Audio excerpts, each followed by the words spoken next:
Every team will use a motion or shift in their offense to gain an advantage. And in this video, we're going to show you exactly why they use those motions and shifts and what kind of advantages that they can gain. So first, we're going to talk about why teams use motion and the advantages that you can gain from using motion. So first off, what is motion? It's when any one player goes right to left legally before the snap. So why would teams use motion? And the number one reason that a lot of NFL teams and college teams use motion is to identify the coverage. So for instance, if I have my Y receiver here and he's being covered by the jack and he goes this way and the jack follows him all the way across the formation, we immediately know that it's man coverage. And with man coverage as a quarterback, you know, if I get man coverage, I'm going to my man coverage beater.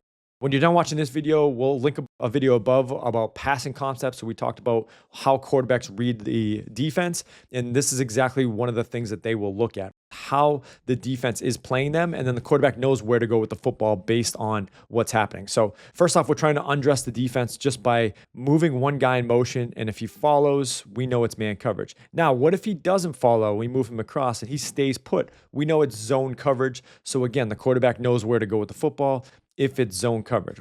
The second reason you use motion is to try to gain a leverage advantage. So let's say they are in man coverage and we have a player here like Tyreek Hill or someone really fast, and this player is playing with outside leverage, and then ready, set, this player takes off as fast as he can. This player is going to be in a trail position naturally, have to dodge all of his linebackers just to get over here, and then this player can naturally get to the out or something with speed to get to the outside. So you see it's very hard for the defense to cover that player running as fast as they can. They're naturally going to be out leveraged and the offense can take advantage of this. A lot of times you see this on the goal line where you'll see players run across formation and then get in the end zone. You see a bunch of natural picks happen on this side of the field, and then that player can get in the end zone. So again, it's a leverage advantage and also undressing the defense to see what they're in. Next, we're going to talk about what is a shift. Now, a shift is when multiple players move. And you see a lot of times that offenses will move players completely from one side to the other side of the formation. They'll move offensive linemen from one side to the other. And all a shift is, and this is probably the best visual for this, is the quarterback will get set and he'll just say move, or he'll move a leg, he'll clap a hand, something to initiate that these players need to move to a different position. And oftentimes you'll see tight end will trade to this side and maybe the Z receiver will go to this side. Now, why do teams do that? If the defense isn't going to adjust, so let's say we get set, we have three receivers to this side on this formation. You may see the linebackers shift this way just to account for it. And now we have something like this, where we have our normal 4-4 defense and the linebackers have shifted to accommodate for the three receivers. Well, now if we do this and move back to this side, this player steps on the line of scrimmage, this player steps off the line of scrimmage, and the defense hasn't moved, we naturally have an advantage to the outside. If we want to run any outside zone with the quarterback, you can do a speed rush there with the quarterback speed sweep to the outside. Again, we're just trying to gain numbers advantage with our shift. So we're trying to take advantage of the defense not communicating and not sliding their front or sliding their back end to accommodate for the new trip set to the other side. So shifts can be very effective if you do them properly and the defense doesn't react to what you're doing. So again, that's the difference between motions and shifts. And now we're going to talk about different types of motions that you may see throughout Saturday or Sunday games. This first motion is what we call a cross, carry in, has a lot of names, and it's similar to what we just talked about. This receiver is simply just going to jog across the formation and create an opposite set from the original formation. So if you notice, this H just goes across formation. He's now creating a trip set to the left. The quarterback can identify the coverage nice and easy. And we're not looking at this as a running as fast as we can across the formation. This is simply just a nice, easy jog across the formation. The receiver is looking to see what am I getting, and the quarterback's looking to see what am I getting as well. Again, we're trying to just undress the defense on this. We're not trying to gain really any advantage with this type of motion. Again, it's easily taught as in motion or just across or carry motion. We're just carrying it to the other side and then we get set. If you watch Cooper Kupp play in the Los Angeles Rams, they do a very good job at this where they just motion Cooper Kupp back and forth and you can see his eyes are tracking the receiver the entire time. Stafford's getting tipped off of who's playing what, and then they run the play from there. So again, nice easy motion, in, across, carry motion, across the formation. Now, next we're going to talk about jet motion, and the motion path is similar to the cross carry in motion, but now we're getting on a horse and we're running as fast as we can. So famously, this is called jet sweep. If you have a quarterback that's under center You'll see this a lot of times in the NFL where you'll see a quarterback here. They'll, tap their foot back, or during the cadence will send this guy as fast as he can run across. And then the quarterback may hand it to him or may toss it to him or whatever it may be, but he's running as fast as he can across the formation. And this is the difference between the in motion and the jet motion. Is this player is actively trying to gain leverage against the defensive back that's playing him, or he's trying to run the football this way. And then we'll bump these players out here. You may see this where he's going to crack here, here. This player is trying to reach, and we're running outside zone this way with the running back leading up and through. And that's where you get your jet sweep from. So this jet motion, again, think of it like a flying jet. Like we're running as fast as we can across the formation, and we're trying to gain a leverage advantage or a numbers advantage to that side by running as fast as we can. A lot of times if coaches aren't handing the football off, what they'll do is just run this guy across the formation and get him into the passing concept. So if we want to run a flood concept, you could get here.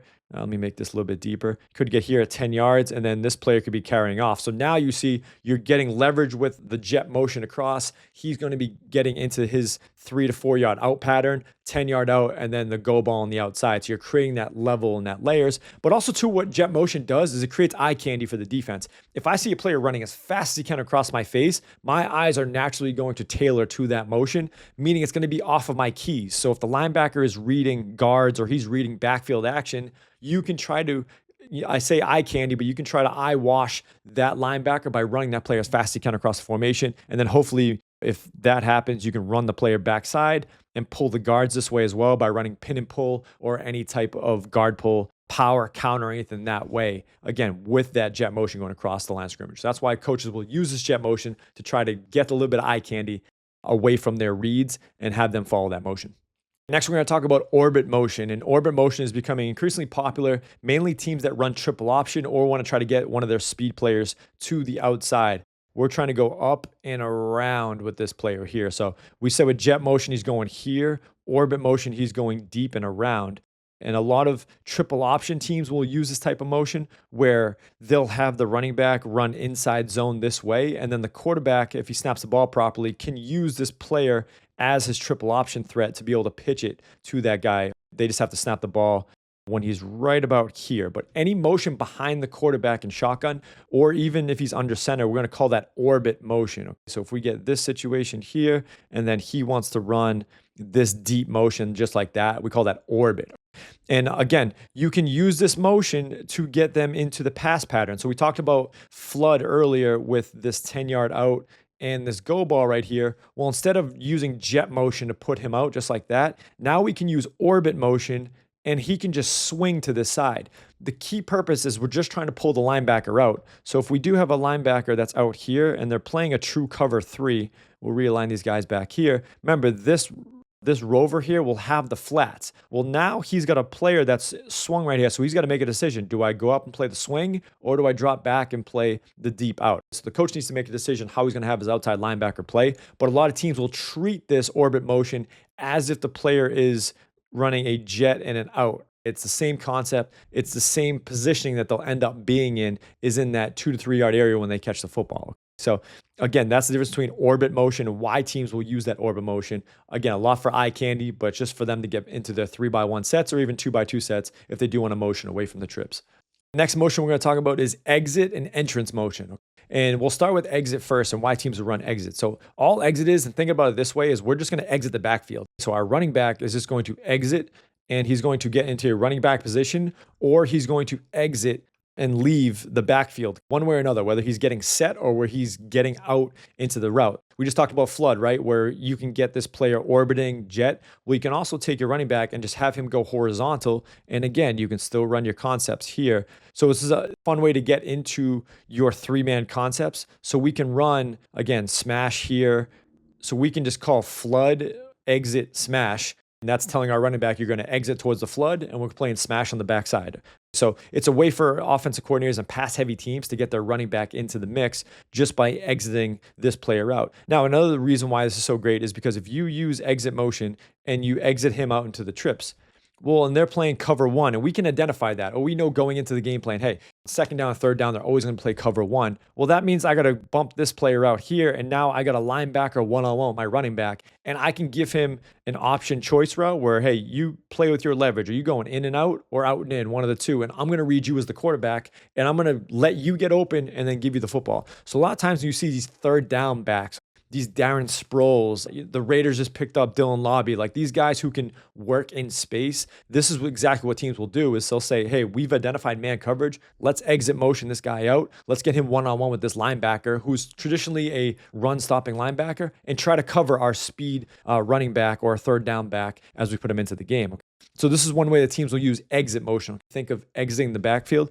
And then the other way, and the Patriots were known for this in the Tom Brady days, is where they would use what we call entrance motion. So they'd line up an empty just like this. So the team would have to identify, are we playing man or are we playing zone? So if they're playing zone, you'll often see a corner that will cover this running back. If they're playing man, they have to bring a linebacker out, I'll use the same here again, to cover this running back because you need your corner to play this X receiver. You don't want, a linebacker covering Jamar Chase. That matchup just isn't good. So if we play zone, you're going to see a linebacker that's going to be covering the running back. So right before the play even starts, the quarterback will then entrance motion. He'll bring this running back into the backfield, and then this linebacker will get here. So now the quarterback knows right away, hey, I got man coverage across the board because you just tipped your cap on what you're doing. Okay? So I know exactly what's going on. I'm going to motion him into the backfield, and then we're going to run our man beater because I know that this Sam linebacker has this running back. So again, it's another way to undress the defense,